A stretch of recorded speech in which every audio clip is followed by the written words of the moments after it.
Hello students, I welcome all of you in Kenis Educare. Today we are learning about data handling. This chapter is from your 6th Mathematics NCERT. And students, today is our third lecture. In the previous lecture we learn about the pictograph.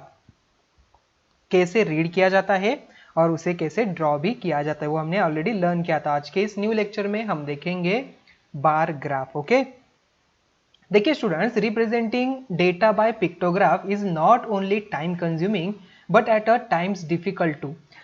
अब तक हमने देखा था जब हम data बना रहे थे in the tabular format. Okay, एक टेबलर फॉर्मेट में मैंने डेटा बना लिया, तो सबसे पहले मैंने इसे रिप्रेजेंट किया in the form of pictograph. Okay, pictograph में मुझे बनाना है, तो समटाइम्स 43 था ये नंबर, थोड़ा सा डिफिकल्ट था to show in the pictures. Okay, pictures में दिखाने के लिए थोड़ा सा डिफिकल्ट था। देन आफ्टर दैट ये जो डायग्राम्स थे, पिक्चर्स थे, वो भी बनाना थोड़ा सा डिफिकल्ट था, टाइम कंज्यूमिंग था।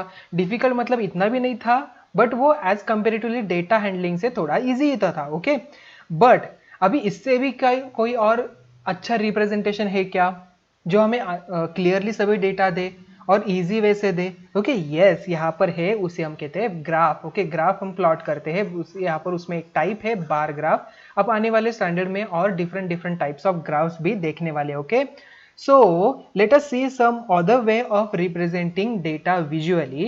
Bar of a uniform width can be drawn horizontally or vertically with equal spacing between them, and then the length of each bar represents the given number. Such method of representing data is called a bar diagram or a bar graph. Okay, देखिए bar graph यहाँ पर क्या होता है, हम क्या करते हैं, आपने देखा होगा कि आपका पास एक ग्राफ पेपर होगा। ओके, तो ग्राफ पेपर में क्या होता है, यूजुअली ऐसे बॉक्सेस होते हैं, करेक्ट, यहाँ पर स्क्वायर्स होते हैं सभी, और सभी स्क्वायर इक्वल पार्ट्स में डिवाइड किए जाते हैं। ठीक है, यहाँ पर 10 इक्वल पार्ट्स में डिवाइड किए हैं। अगर आपके पास ग्राफ पेपर होगा तो उसे देखिए कैसे उसे डिवाइड किया है। ओके, तो हम क्या करते हैं, एक लाइन यहाँ पर रिप्रेजेंट करते हैं। फॉर एग्जाम्पल, एक मैंने यहाँ पर एक वर्टिकल लाइन ड्रॉ कर दी और एक हॉरिजॉन्टल लाइन मैंने ड्रॉ कर दी। ठीक है, तो जो हॉरिजॉन्टल मैंने ड्रॉ किए उसे हम कहते हैं एक्स एक्सिस। ओके, इसे क्या कहते हैं, एक्स एक्सिस। एंड जो मैंने वर्टिकल ड्रॉ की है उसे हम कहते हैं Y axis. Okay, with the help of that we representing the data. तो क्या यहाँ पर कैसे रिप्रेजेंट किया जाता है, देखिए फॉर एग्जाम्पल मुझे रिप्रेजेंट करना है animals in the villages. Okay, A village में यहाँ पर 50 है, बी विलेज में यहाँ पर 55 है, सी विलेज में यहाँ पर 45 है। ओके, अभी मैंने क्या किया, यहाँ पर एक मार्क कर दिया ए विलेज के लिए, यहाँ पर बी विलेज के लिए एंड यहाँ पर सी विलेज के लिए। ओके, तो आपने देखा यहाँ पर स्क्वायर स्क्वायर बॉक्स है, तो मैंने एक स्क्वायर की एक रो यहाँ पर सिलेक्ट कर ली। ठीक है, एक रो यहाँ पर एक कॉलम मैंने सिलेक्ट कर लिया ए के लिए, तो ये था ऐसे वाला कॉलम। ठीक है, तो यहाँ पर उस एक के ऊपर ऐसे स्क्वायर स्क्वायर स्क्वायर आपको दिख जाएंगे। ठीक है, अभी आपको क्या करना है स्टूडेंट्स, अभी वाई एक्सिस पे हम स्केल लेंगे, तो यहाँ पर 50 है, 55 है, 45, तो यहाँ पर एक एक ऐसे स्मॉल स्मॉल डिवाइड है ना, तो यहाँ पर आपने देखा होगा कि 10th लाइन पे थोड़ा सा जो मार्किंग है, वो जो लाइन है वो क्या है, थोड़ा सा डार्क है, तो इसे हम मार्क करेंगे यहाँ पर 10। ओके, देन अगेन नेक्स्ट पे आ जाएगा 20, then after 30 and then 40। Okay, अभी कहाँ तक जाना है मुझे, 55 मेरी मैक्सिमम है, तो यहाँ पर आ जाएगा 50 एंड देन 60। ओके, मुझे चाहिए 50 पहले, तो मैं क्या करूँगा, 50 यहाँ पर है ना, तो 50 पे जस्ट मार्क कर दूंगा और जो पूरा कॉलम है उसे क्या कर दूंगा, हाईलाइट कर लूंगा। ठीक है, तो मैंने यहाँ पर हाईलाइट कर लिया, तो यहाँ पर ये कैसे दिख रहा है, मुझे एक बार के फॉर्म में दिख रहा है, तो यहाँ पर उसी रिप्रेजेंटेशन को हम कहते हैं बार ग्राफ। ओके, आप ऐसे भी कर सकते हो, तो हॉरिजॉन्टल ऐसे भी आप यहाँ पर प्लॉट कर सकते हो। कैसे हॉरिजॉन्टल करना है, तो जो मैंने यहाँ पर हॉरिजॉन्टल लाइन पे लिया है वही डेटा मैं यहाँ पर वर्टिकल लाइन पे भी ले सकता हूँ, जैसे कि यहाँ पर। ठीक है, तो यहाँ पर हम ऐसे ले सकते हैं डेटा, रिप्रेजेंट ऐसे भी कर सकते हैं। ओके, तो ये रिप्रेजेंट कर रहा है विद द हेल्प ऑफ हम bar, so we call it as a bar graph. So interpretation of a bar graph, देखिए यहाँ पर let us look at the example of vehicle. यहाँ पर ट्रैफिक है, ठीक है, व्हीकल ट्रैफिक जो है यहाँ पर दिया है, at a busy road crossing in a Delhi which was studied by the traffic police on a particular day. The number of vehicles passing through the crossing every hour from 6 am to 12 noon is shown in the bar graph. One unit of length stands for 100 vehicles. Okay, so number of vehicles हमने क्या किया, यहाँ पर एक horizontal line है वहाँ पर ले लिया, और यहाँ पर वर्टिकल लाइन पे हमने ले लिया टाइम इंटरवल जो है यहाँ पर 6 to 7, 7 to 8, 3 देन उसके बाद 8 to 9, 9 to 10, 10 to 11 and 11 to 12 यहाँ पर अप टू, ओके। तो यहाँ पर स्केल हमने लिया है, the scale is 1 unit length equal to 100 vehicles. मतलब आपने देखा होगा यहाँ पर एक 1 यूनिट लेंथ है, ओके, जैसे बॉक्स यहाँ पर ग्राफ पेपर में होता है, ठीक है। तो यहाँ पर जो डार्क लाइन होगी उसे हम 100 कहेंगे। तो एक लाइन किसकी कितनी की होगी, यहाँ पर एक लाइन यहाँ पर 10 की होगी, जो स्मॉल लाइन्स होती है वो एक लाइन 10 की होगी, करेक्ट। सो वैसे ही यहाँ पर हमें रिप्रेजेंट करना है इस बार ग्राफ को। तो यहाँ पर डेटा देखिए यहाँ पर रिप्रेजेंट किया है, समथिंग ऐसे दिया है, देन यहाँ पर देखिए ऐसे दिया है। तो हम यहाँ पर अगर मार्क करते हैं नीचे तो मुझे आसानी से पता चले, यस यहाँ पर 1200 है, यहाँ पर देखिए क्या है 1000 है, देन आफ्टर यहाँ पर 900 है, यहाँ पर नीचे आएंगे तो यहाँ पर 600 है, यहाँ पर नीचे आएंगे। देखिए हमें कितना आसानी से यहाँ पर डेटा भी इंटरप्रेट हो रहा है, यहाँ पर आसानी से पता चल रहा है कि कौन से टाइम पे ज़्यादा था, कौन से टाइम पे कम था। देखिए यहाँ पर कितना आसानी से मिल रहा है, डेटा भी हमें ज़्यादा काउंट करने की कोई ज़रूरत नहीं है, हम आसानी से बता सकते हैं यस इस पे यहाँ पर ये रिप्रेजेंट डेटा कर रहा है। तो कितना ईजी वे है टू शो द और टू शो और मतलब यहाँ पर एग्जाम करने के लिए या तो एनालाइज करने के लिए जो भी डेटा है, कितना इजी यहाँ पर ग्राफ से हमें मिलता है।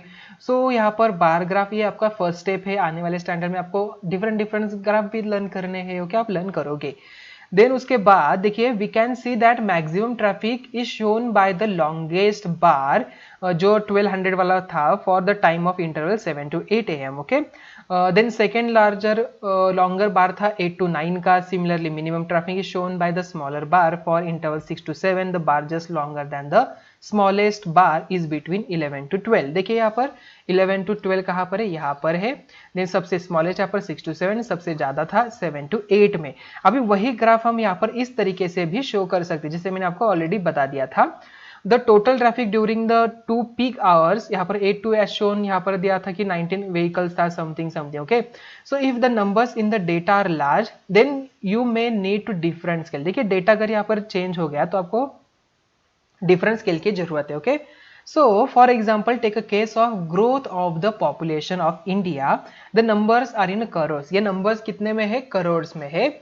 So if you take 1 units length to be 1 person, drawing the bars will not possible. देखिए 1 करोड़ कितना लगेगा, ये पॉसिबल है नहीं। So therefore choose the scale as 1 unit represent 10 crore, okay. 1 unit मतलब ये पूरा बॉक्स का जो एक लाइन है यहाँ पर ये रिप्रेजेंट करेगी यहाँ पर 10 करोड़ की, ठीक है, यस।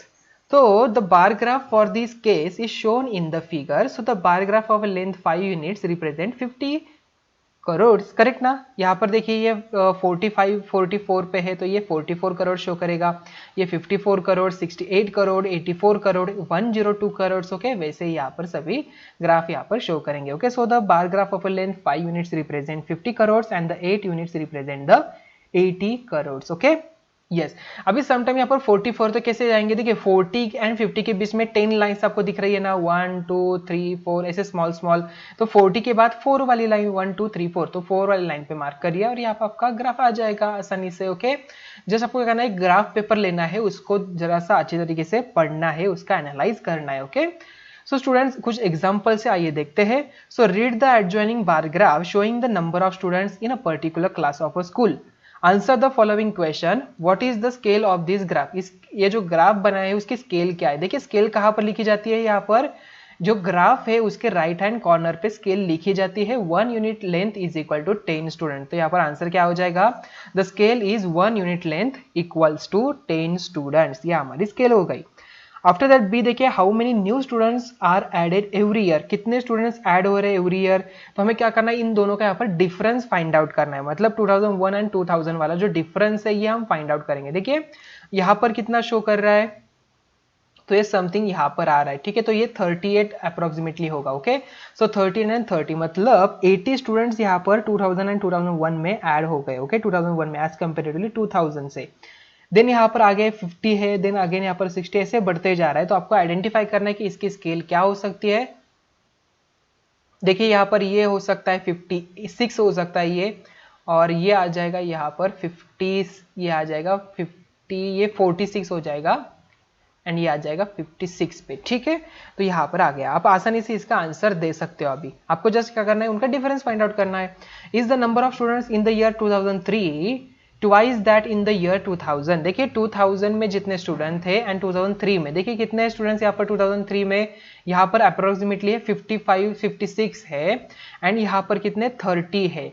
सो 30 टूजा होता है 60, अप्रोक्सीमेटली यहाँ पर ये थोड़ा सा क्या है, देखिए 30 के ट्वाइस होते हैं 60, बट यहाँ पर 56 हो गए, तो ये ट्वाइस नहीं है। Is the number of students in the year 2003 is not twice that comparatively 2000 वाले स्टूडेंट्स है। ओके, आई थिंक आपको इसका सॉल्यूशन मिल चुका होगा। तो स्टूडेंट्स आज के इस लेक्चर में हमने देखा about the bar graph. Bar graph क्या होता है, हमने प्लॉट कैसे किया जाता है वो भी थोड़ा सा इंट्रोडक्शन देखा था, बट बार ग्राफ से कैसे क्वेश्चन पूछे जा सकते हैं, उससे कैसे रीड करना है ये हमने लर्न किया। ओके, तो बार ग्राफ में स्केल कहाँ होती है, स्केल होती है at the right of corner. Okay, I think आपको ये सभी कंसेप्ट समझ में आ चुके होंगे। तो मिलते हैं अभी नेक्स्ट वीडियो में। Thank you.